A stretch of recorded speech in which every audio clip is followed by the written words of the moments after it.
बंधुओं का भारतीय जनता पार्टी मुख्यालय में स्वागत है। बंधुओं, साथियों, कुछ महत्वपूर्ण बिंदुओं के ऊपर बात करने के लिए हमारे बीच में है प्रदेश के प्रवक्ता भाई डॉक्टर अभिजीत सिंह जसरोटिया, उनके साथ में है पूर्व में एमएलसी और प्रवक्ता भाई गिरधारी लाल रैना जी। अब मैं दरख्वास्त करूंगा डॉक्टर अभिजीत जसरोटिया से कि वो अपनी बात आपके माध्यम से सरकार और जनता के सामने रखें। बहुत बहुत धन्यवाद आपका डॉक्टर प्रदीप जी। और हमारे साथ हमारे एक्स एमएलसी गिरधारी लाल रैना जी भी इस प्रेस कॉन्फ्रेंस में रहेंगे। कुछ स्टार्टिंग का पार्ट मैं करूंगा और जो लास्टिक का क्लोजिंग पार्ट है वो गिरधारी लाल रैना जी स्वयं लेंगे। दोस्तों, आज की प्रेस कॉन्फ्रेंस एक बहुत ही महत्वपूर्ण विषय के ऊपर है। जो पहलगाम में मैसेकर हुआ, जो 26 निर्दोष लोगों का उनका धर्म पूछकर उनकी जो निर्मम हत्या की गई और उसके बाद जो नैरेटिव यहां पर चला, उसकी ओर हम सबका ध्यान आकर्षित करना चाहते हैं, क्योंकि मुझे लगता है कि इससे बड़ी त्रासदी शायद और कोई नहीं हो सकती। अगर हम आज जाके उन 26 परिवारों से पूछें जो दुखों का कहर उनके परिवारों पर टूट पड़ा होगा, जिसकी भरपाई कोई भी नहीं कर पाए। वो जो चले गए वो दुनिया में वापस नहीं आएंगे, लेकिन जो कुछ वहां पर हुआ उसके ऊपर जरूर हम एक ना बार इसका संज्ञान लेना चाहेंगे और हम उन लोगों का भी खास बात करना चाहेंगे जो उसके बाद इस दुख की घड़ी में उनके साथ ना खड़ा होकर पाकिस्तान के साथ या ऐसी सोच के लोगों के साथ जिन्होंने 87 के बाद कश्मीर को नजर लगाई थी, ऐसे लोगों के साथ खड़े थे। मुझे लगता है दुश्मन का हिसाब किताब तो हो जाएगा, लेकिन ऐसे काली भेड़िए जो हमारे बीच में हैं उनको एक्सपोज करना भी हमें लगता है हमारा दायित्व है, क्योंकि उनसे भी ज्यादा खतरनाक ये चंद लोग रहते हैं जिन्हें शायद उन 26 परिवारों का दुख कम नजर आया हो, लेकिन बाकी की चीजें ज्यादा नजर आई। मैं एक एक करके सभी का आपके सामने पर्दाफाश करना चाहता हूं, क्योंकि इस तरह की सोच मेरे देश की एकता और अखंडता के खिलाफ है। इस तरह की सोच मेरे देश की सेक्युलरिज्म के खिलाफ है। इस तरह की सोच, जब टू नेशन थ्योरी में धर्म के नाम पर दो देश अलग से दे दिए गए थे और पीछे हम जो लोग रहे थे, हम सब सेक्युलर लोग थे। हम वो लोग थे जिनके लिए देश सबसे ऊपर आता है और धर्म शायद बाद में आता है। ऐसे लोगों के लिए इस तरह की सोच सबसे बड़ी घातक सोच है। इस सोच के खिलाफ मुझे लगता है कि बात करना बड़ा जरूरी है, और ऐसी सोच के जितने भी लोग हैं उन्हें आगाह करना चाहता हूं कि जब देश की एकता और अखंडता की बात आएगी तो भले हिंदू है या मुसलमान है या सिख है या ईसाई है, हम सबके सब एक हैं। और अगर आज भी कोई इस मुगालते में है कि वो इस प्रोपेगेंडे के चलते इन शहीदों की तरफ से ध्यान डाइवर्ट कर किसी और ले जाएगा, तो हम ये कामयाब नहीं होने देंगे। इसीलिए एक एक करके सबका नाम लेके हम आपको बताएंगे कि इस तरह की सोच की कामयाबी यहां पर न हो पाए। और मैं मीडिया बंधुओं को जरूर कहूंगा कि मेरा इसमें साथ जो लोग दर्शक देख रहे हैं वो भी पूरी तरह से इसमें हमारा साथ दे। दोस्तों, आपने देखा कि जब ये मैसेकर हुआ उसके बाद एक नैरेटिव अलग चलाने की कोशिश की गई। चंद पार्ट में अगर कहीं पर कुछ हुआ भी, उसको नलिफाई करने के लिए इन सब 26 लोगों की निर्मम हत्या को एक तरफ और अपना नया प्रोपेगेंडा चलाने की कई लोगों ने कोशिश की। यहां पर फेक नैरेटिव बने, उस नैरेटिव को कई प्रमुख अखबारों ने भी उठाया, जिसके बारे में भी आपसे गिरधारी लाल रैना जी बात करेंगे। और ये कितनी डेंजरस सिचुएशन है, ये सोचने की बात है कि सिचुएशन कितनी डेंजरस है कि पूरे का पूरा देश आज गमगीन है। हम सब के सब आंसुओं में हैं, और आंसुओं में नहीं खून के आंसू रो रहे हैं, लेकिन चंद लोगों को आज भी इसमें सियासत नजर आ रही है। चंद लोगों के अंदर आज भी पाक प्रेम झांक रहा है, और चंद ऐसी पार्टीज हैं जिसके अंदर मुझे कहने में कोई प्रेज नहीं है। पुराने कांग्रेस के नेता, भले वो सैफुद्दीन सोज जैसे नेता हैं, जो आज भी कहते हैं कि हमें पता ही नहीं और जो पाकिस्तान कहता है उसकी आप बात मान लीजिए, अपने देश की ना सुनिए, जिनको आज भी IWT के ऊपर पछतावा हो रहा है। ये ऐसे ऐसे नेता यहां पर हैं। और मनीशंकर अय्यर जैसे नेता, किसी जमाने में अगर आपको याद होगा तो पाकिस्तान के आगे गुहार लगाते थे कि हमें भारतीय जनता पार्टी से बचाइए, और आज ये नेता कहते हैं कि कुछ पार्टीशन के अनरिजॉल्व इशू है। मैं पूछना चाहता हूं कांग्रेस से, किस नैतिकता के आधार पर यह बयान है? ऐसी कौन सी चीज है जो अनरिजॉल्व है? अगर कुछ अनरिजॉल्व है वो अब रिजॉल्व कर दिया जाएगा, और हम अच्छी तरह से जानते हैं क्या है। हमें आज भी पता है कि इसके ऊपर किस तरह से बात करनी, लेकिन आपके इन नेताओं की नीयत पर क्या आज हिंदुस्तान को शक नहीं होना चाहिए कि यहां पर हम सब लोग दुख की घड़ी के अंदर हैं और ये लोग आपका ध्यान किसी और लेकर जाना चाहते हैं? क्या रॉबर्ट वाड्रा के वो बयान, क्या वो इल्तिजा मुफ्ती जैसे लीडर्स के बयान, वो हिंदू और हिंदुत्व के बयान, जिनको मारा गया उनसे पूछा गया तू हिंदू में है या हिंदुत्व में है? आज भी अगर इतनी बेशर्मी से कोई इस तरह के बयान देता है तो ऐसे लोगों को सबक सिखाना 148 करोड़ के हिंदुस्तानियों का फर्ज भी बनता है।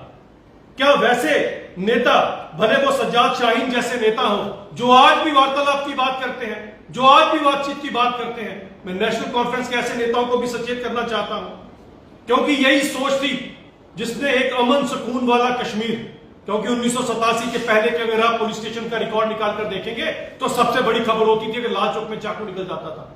लेकिन 87 के बाद जो बम, गोली बारूद और खून का सिलसिला चला है, कई कब्रें और कई शमशानों में चिताएं जली, लेकिन इन लोगों की सियासत आज मुझसे बाज नहीं आए हैं ये लोग। मैं पूछना चाहता हूं कि 87 से लेकर आज तक जिस सोच के साथ चंद लोग खड़े रहे और इन अमन पसंद लोगों के साथ जो इन्होंने सबसे बड़ा एक पाप किया है, क्या इन लोगों को आज पूछना ही चाहिए कि ये सोच आप कहां से लेकर आए? आपने क्यों हिंदू मुसलमान की बात की, क्यों आपस में बांटने की बात की, जब देश के टुकड़े पहले ही मजहब के नाम पर कर दिए गए थे और जिनको लगता था कि उनका मजहब शायद देश के ऊपर है, उनके लिए अलग से देश दे दिए गए और पीछे वो लोग रहे जिनके लिए देश सर्वप्रथम है। तो ऐसे लोगों को आज फिर से बरगलाने का अगर कोई काम कर रहा है और खासकर ये कांग्रेस पार्टी अगर ऐसा काम कर रही है, तो क्या ऐसे लोगों को आज पूछना नहीं चाहिए? इस तरह की सोच पनपी कहां से? हमारे इतने कश्मीरी हिंदू भाइयों का कत्ल किया गया, उत्पीड़ना की गई, गिरिजा टिप्पू जैसी को आरे से चिरवाया गया, लेकिन उनकी सोच आज भी वैसी नहीं। आज वो सभी के सभी लोग इनसे पूछना चाहते हैं कि हमारा क्या कसूर था, हिंदू या हिंदुत्व, ये कसूर था हमारा? और जो नेता इस तरह का राग लाते हैं, जिन्होंने 2008 में हाईकोर्ट के दिए हुए ऑर्डर को फाड़ के फेंक दिया और चंद श्रद्धालु जो बालटाल में सर पे छत छुपाने के लिए जगह ढूंढ रहे थे, उन्हें उनके धर्म की वजह से जगह नहीं लेने दी, ऐसे लोग आज हमें बताएंगे कि हिंदू क्या और हिंदुत्व क्या है? ऐसे लोग क्या वो कश्मीरियत, इंसानियत और जमहूरियत से परे हो चुके हैं? क्या इनका कुछ लेना देना नहीं है? क्या वो 1.5 लाख कब्रें जो इस नापाक मुल्क पाकिस्तान की वजह से बनी है और इन नेताओं की वजह से बनी है, क्या आज इनसे पूछना नहीं चाहिए? आज इतना बड़ा एक त्रासदी आई इस देश के ऊपर कि 26 परिवारों ने अपने सगे संबंधी खो दिए, उनके आंसू अभी थमे भी नहीं है और इन लोगों ने सियासत करना शुरू कर दी। शर्म से डूब मरना चाहिए ऐसे लोगों को जो आज अपने देश के साथ ना खड़ा होकर इस नापाक मुल्क की बात कर रहे हैं। ये बड़े दुख की बात है।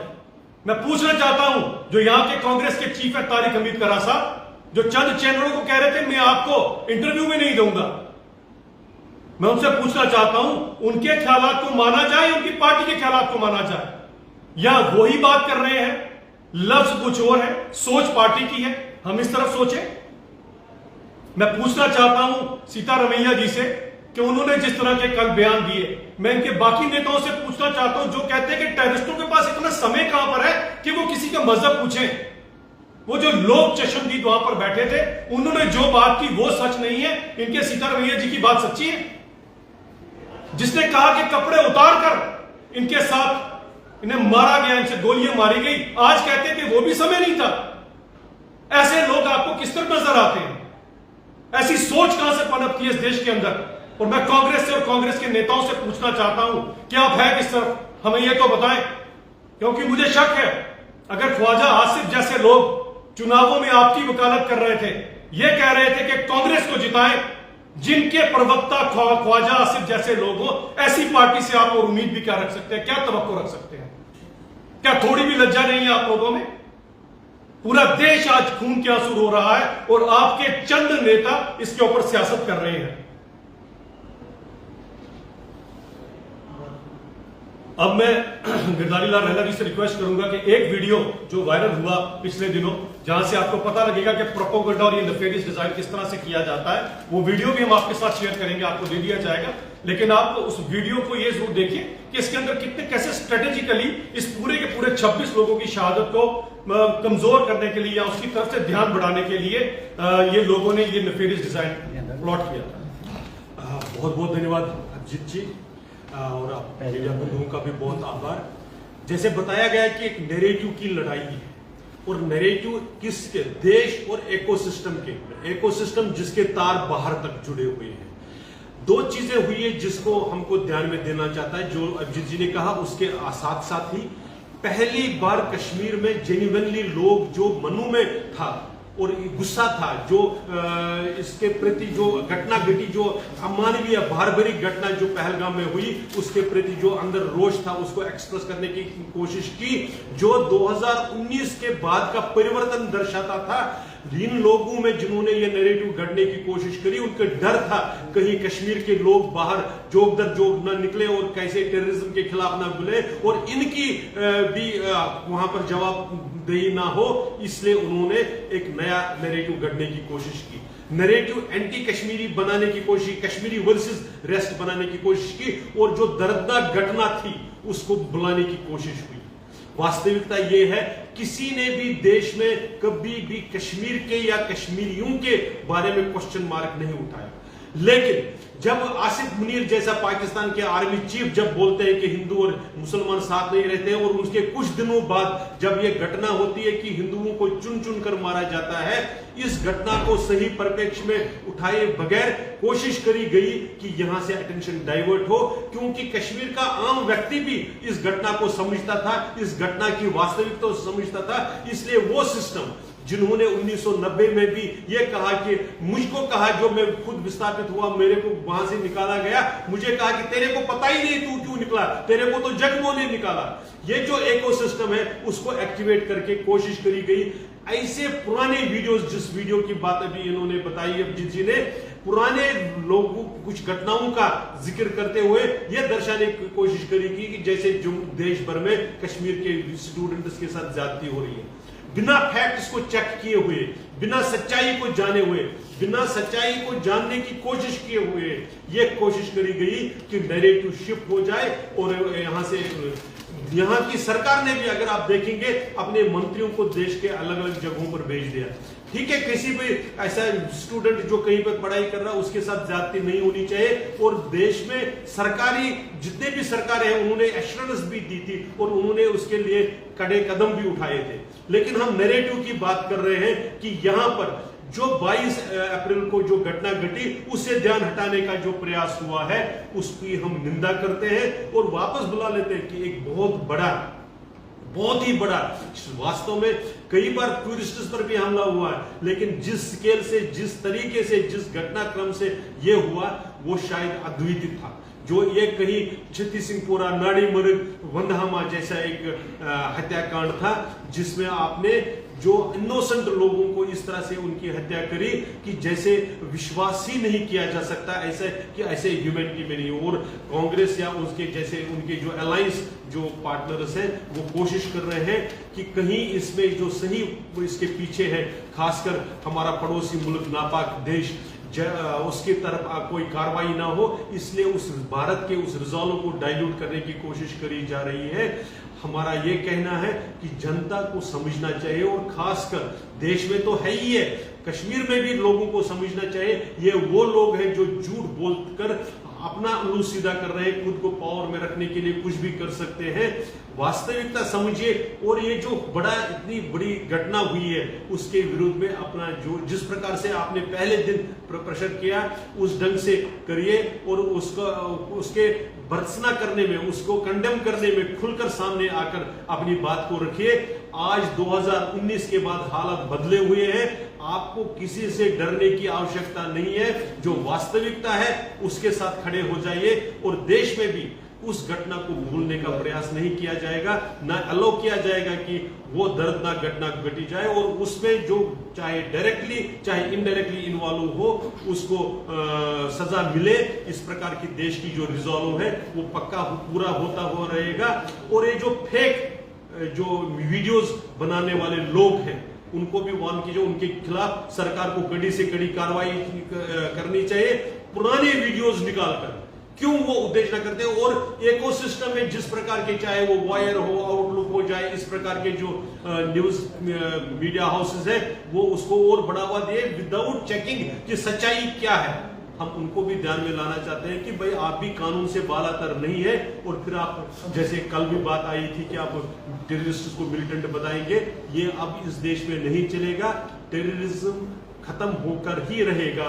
इस बात को आज हमने इस नैरेटिव के नाते इसमें जो हो रहा है उसको करेक्ट करने का एक प्रयास हमारी तरफ से